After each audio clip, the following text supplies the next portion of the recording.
Shalom, amados. Continuamos com a leitura do livro Jesus, aquele que cura, de E.W. Kenyon.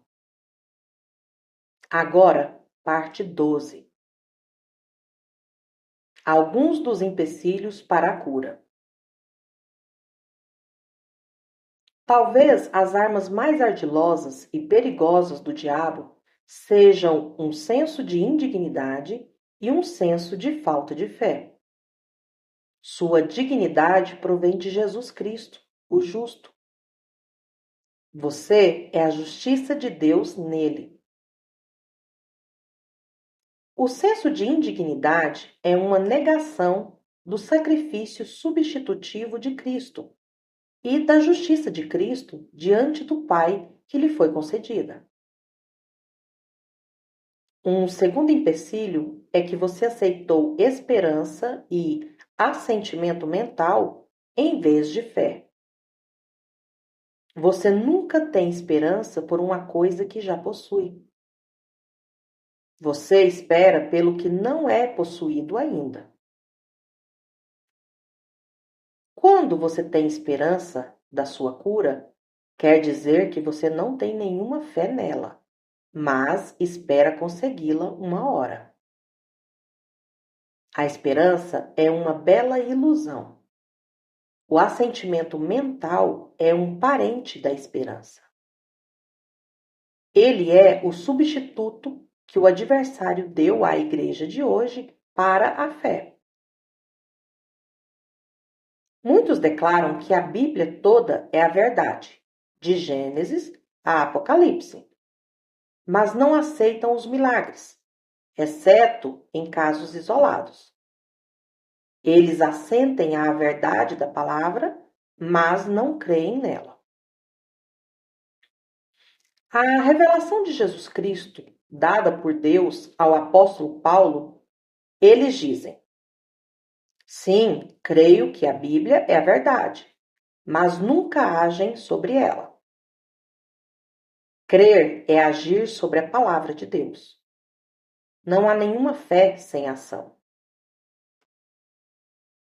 Tiago diz, na tradução de Weymouth, que precisa haver ações correspondentes à nossa fé. A fé sem ações correspondentes é morta. Não pode haver nenhuma fé sem uma ação sobre a palavra. Posso assentir a ela, contudo permanecer como sou.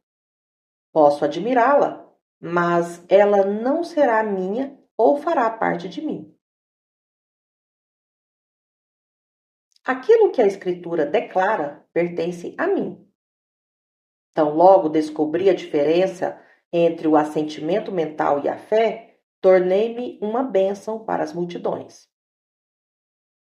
Muitos foram curados nos meus programas de rádio quando pararam de assentir mentalmente e agiram sobre a palavra.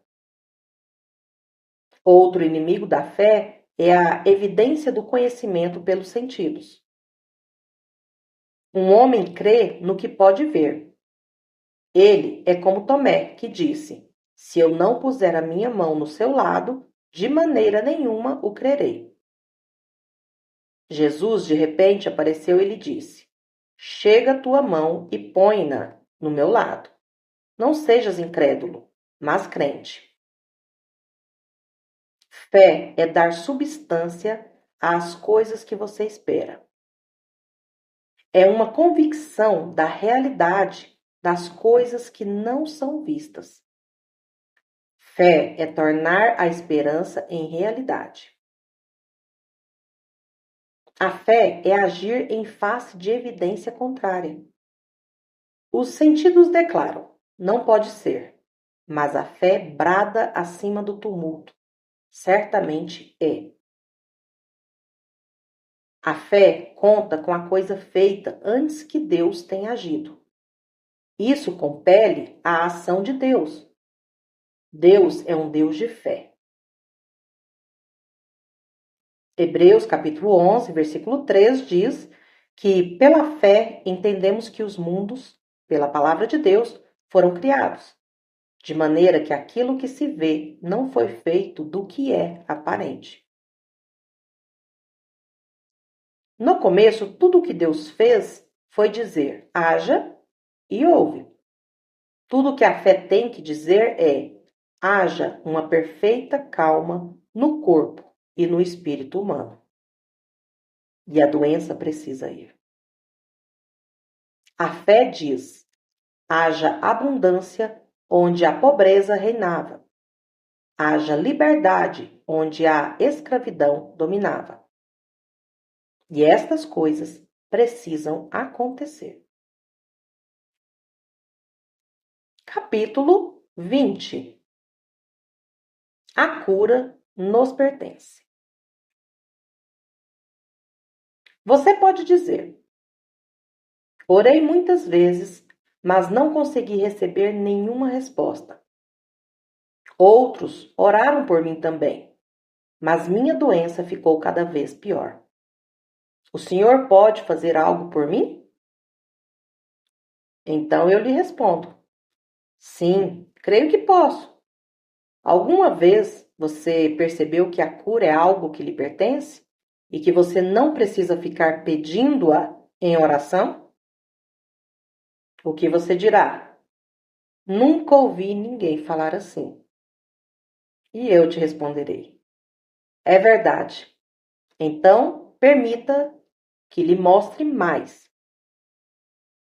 Isaías capítulo 53, 4 diz: verdadeiramente, ele tomou sobre si as nossas enfermidades e as nossas dores levou sobre si.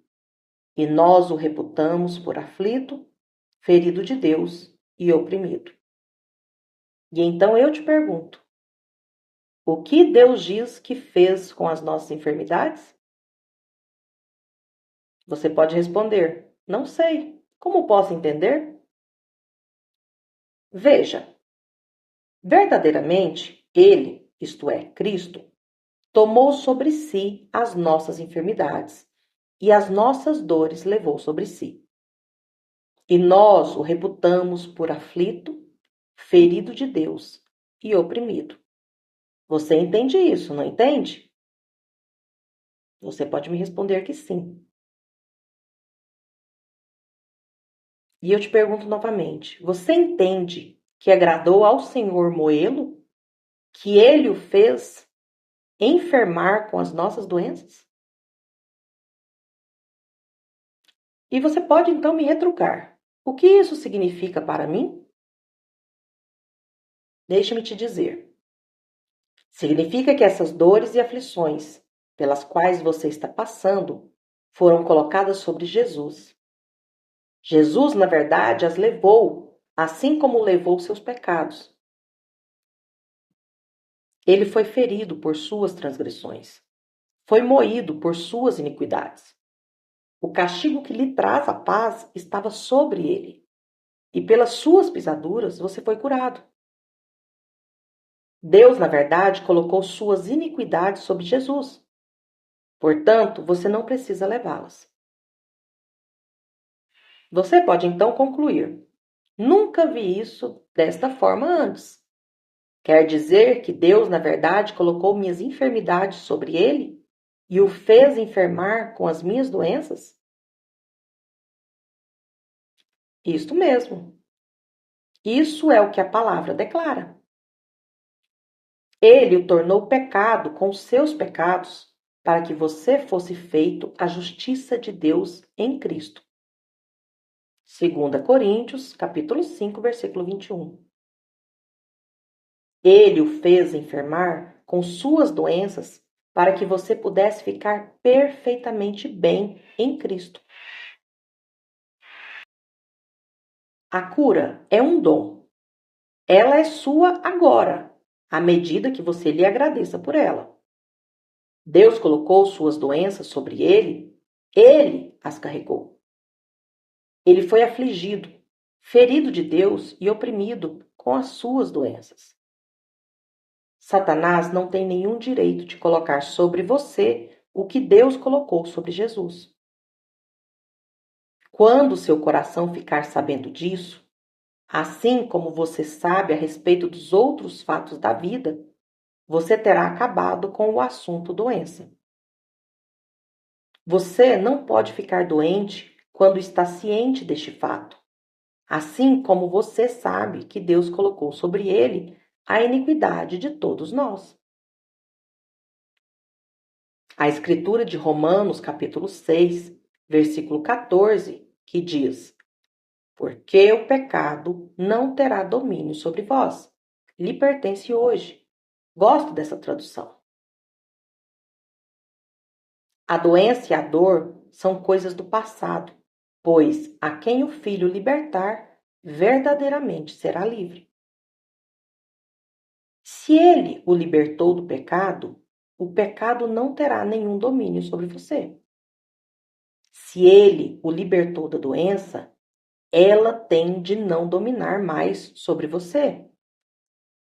Se ele o libertou de Satanás, Satanás não terá nenhum domínio sobre você. Se ele o libertou das circunstâncias, elas não mais podem dominar sobre você. E como essas coisas dominaram sobre nós no passado. Mas agora pertencemos a uma nova ordem de coisas. Somos senhores das circunstâncias, dos demônios, das doenças. O pecado e os demônios não têm nenhum domínio sobre nós. O Filho nos libertou. Aos olhos de Deus, somos livres. Aos olhos de Jesus, somos livres. De acordo com a palavra, somos livres. Fique firme na liberdade com a qual Cristo o libertou. Fique firme nessa confissão. Torne-a a sua própria confissão. Assuma o seu lugar. Faça a sua parte. Recuse-se a permitir que Satanás tenha alguma coisa a ver com este corpo no qual você vive. Vocês não sabem que o corpo de vocês é o templo, o lar e a casa de Deus? Diz 1 Coríntios, capítulo 6, versículos 15 a 20. Ele é o lugar da habitação de Deus. Você é a pessoa responsável que vive nesse templo. Você deve cuidar para que Satanás não invada a propriedade de Deus. Você poderia então me perguntar: como devo mantê-lo fora dele? Bem, Jesus disse: em meu nome vocês expulsarão demônios. Jesus lhe deu o direito de usar seu nome. Esse nome pode quebrar o poder da doença, o poder do adversário. Esse nome pode impedir a doença e o fracasso de reinar sobre você. Não há nenhuma doença que tenha vindo sobre os homens que seu nome não possa destruir.